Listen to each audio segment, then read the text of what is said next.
the wrong ride, and the lucky broken water heater. I've always been a morning person, but last Tuesday, my water heater decided to explode at 4 a.m. By the time the plumber left, I was exhausted, and I ended up sleeping through 3 different alarms.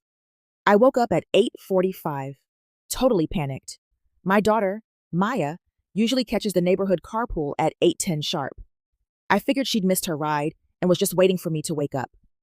I ran into the kitchen, hair a mess, and saw Maya staring out the front window. She looked confused.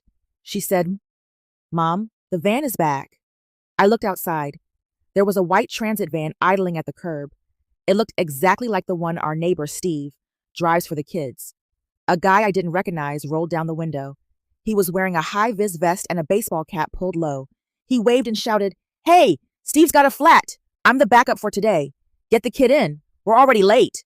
Something felt off. It was too quiet. No kids' faces in the windows. I walked to the porch and yelled back, "Thanks, but I'm working from home. I'll just take her myself."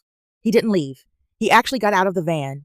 He started walking up our driveway, smiling this weird plastic smile. He kept saying, "It's no trouble, really. The school needs a head count. It's better if she's on the official transport." I stepped back and pulled Maya behind me.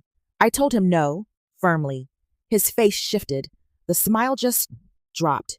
He muttered something under his breath, got back in, and peeled out so fast he left rubber on the asphalt. 5 minutes later, the real Steve pulled up. I ran out to his window, shaking. I asked him about the backup driver.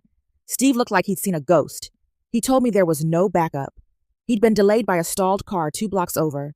We called the cops immediately. It turns out, that van had stolen plates. That man wasn't a driver. He was a predator who had been watching our street for weeks. If that water heater hadn't leaked, if I had been on time, Maya would have been standing on that curb, alone.